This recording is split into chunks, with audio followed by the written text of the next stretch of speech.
when you were talking about these creatures, and I've conceived of these kind of beings with greater sensory understanding, I thought of the poem Margrave by Jeffers. I've got my selected Jeffers right here. And I've always thought Margrave is a great poem. I think of lines like the rumor of human consciousness has gone abroad in the world. And he ends his poem by saying it's very well ordered. I think you said something to that effect. I feel that art is the only medium that allows us to correct our errors, not necessarily our mistake.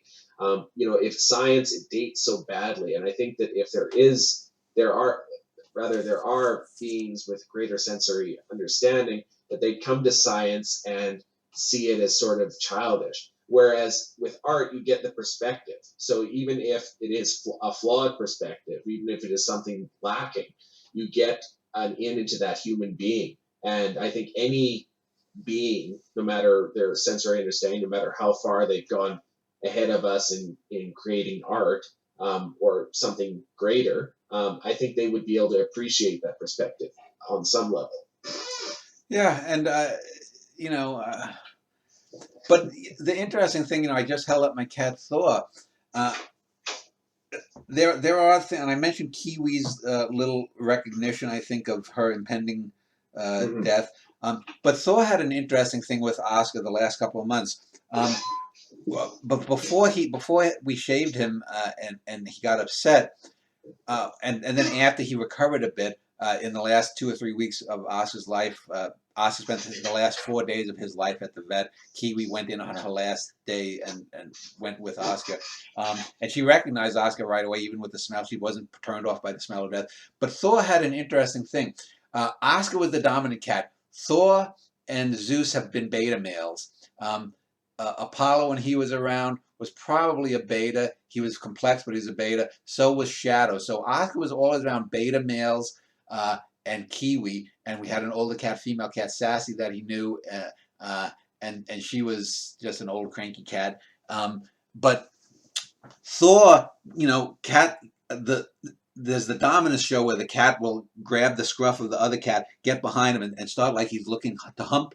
But he's not. It's not a sexual thing. It's a dominance thing, where the one male cat especially does it to the other male. Now I think maybe one time Oscar tried to mount Kiwi. He used to mount Shadow. He doesn't. He tried once or twice to mount Zeus, but Zeus was a big wall and would just roll over and be like, "What the hell are you doing?" And I think one time he tried it to Apollo, and Apollo was like, "What the hell are you doing, Oscar?" So Thor idolized Oscar and would always let Oscar mount him. Then Thor sometimes would do it as Oscar got older. Would sometimes try to mount Oscar, and Oscar didn't like it. I don't even know if Thor recognized it was dominance play. He was he was neutered as a kitten, so I don't think he even had sexual thoughts. But I noticed that in the last month or so, Thor let Oscar do the dominance thing. Even though he had a little bit of illness, was still he's still basically in his prime, whereas Oscar was more or less had gone from 22 pounds at his height down to he died at 6 pounds. Kiwi died at 5 pounds, and she was about 10 or 11 at her height. But Thor let Oscar do the dominance thing, even though he could have easily shrugged him off. And I think at some level he knew Oscar was old, and this gave Oscar some kind of pleasure to do the dominance thing to him. And Bebe Thor was like, yeah, okay, whatever, if that makes you happy. And that's the kind of thing that you were talking about, noticing the arts, and philosophically, yes, Thor and Oscar didn't ratiocinate about this letting of Oscar play the dominant male, even though he was clearly over the hill and near death.